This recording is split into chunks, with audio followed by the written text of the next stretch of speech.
Selamat pagi, selamat hari Minggu. Nah, sebelum kita mulai dalam sel kanak-kanak kita, adalah baik kita mulakan dengan doa. Nah, Kakak Sabe, pimpin kita dalam doa ya. Shalom adik-adik, selamat hari Minggu. Selamat kita bertemu kembali di dalam sel kanak-kanak online. Nah, adik-adik di rumah, apa kabar? Kakak harap adik-adik di rumah dalam keadaan yang baik. Oke, nah sebelum kita memulakan sel kita mau berdoa terlebih dahulu. Oke, semua lipat tangan, tutup mata. Tuhan Yesus, terima kasih karena Engkau sudah menyertai kami dalam sepanjang 1 minggu ini Tuhan. Bapa, sebentar kami akan memulakan sel kami. Biarlah Tuhan pimpin kami dari awal, pertengahan, hingga selesainya. Dalam nama Yesus kami sudah berdoa. Amin. Amin. Nah, sebelum kita memuji Tuhan, sebelum kita menari dan menyembah Tuhan, mari kita mulakan dengan icebreaker. Nah, kakak punya icebreaker singkat saja, simple. Kalau kakak bilang Yesus kata, pegang kepala, kamu ikut pegang kepala. Tapi kalau saya berkata tanpa perkataan Yesus kata, contohnya pegang pipi, jangan buat. Oke, boleh paham? Kita testing dulu. Oke. Yesus kata pegang rambut. Yesus kata pegang hidung. Pegang pipi. Jangan pegang pipi, tetap set di situ hidung kamu. Tetap hidung kamu. Tetap set di situ tangan kamu di hidung kamu. Oke, adik-adik boleh? Nah, kita mulai ya. Ready? Oke. Yesus kata pegang hidung. Yesus kata pegang telinga. Yesus kata pegang dagu. Yesus kata pegang dahi. Pegang pipi. Nah, siapa yang buat tuh? Ada adik tuh, saya nampak tuh. Nah, kamu salah, kamu pegang pipi. Ingat ya, mesti ada perkataan Yesus kata baru kamu buat. Oke, sekali lagi. Yesus kata pegang tangan. Yesus kata pegang siku. Yesus kata pegang bahu. Yesus kata pegang pipi. Yesus kata pegang hidung. Pegang telinga. Ada juga. Kakak oke, kakak Bibi oke, kakak Christine oke. Oke, yang terakhir lagi. Lebih cepatnya, Yesus kata pegang pipi, Yesus kata pegang hidung, Yesus kata pegang kening, Yesus kata pegang dahi, Yesus kata pegang dagu, Yesus kata pegang telinga, pegang pipi. Nah, ada juga yang kena. Oke, sampai di sini saja. Oke adik-adik, kita mau memuji Tuhan. Sudah siap untuk memuji Tuhan? Yes, yes, yes, Yesus. Sama-sama kita menyanyikan lagu ini. Sambil kita menggoyang-goyangkan badan kita, menggorang pula ya.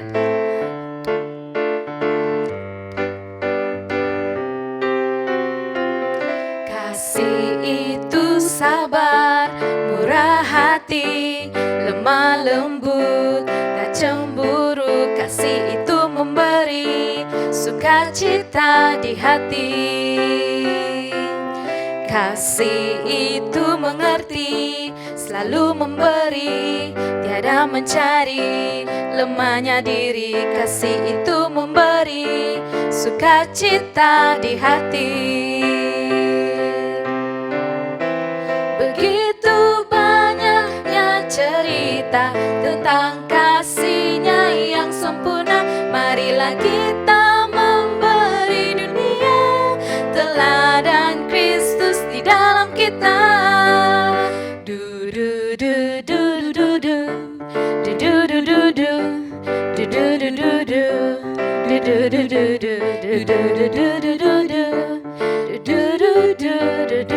Sekali lagi. Kasih itu sabar, murah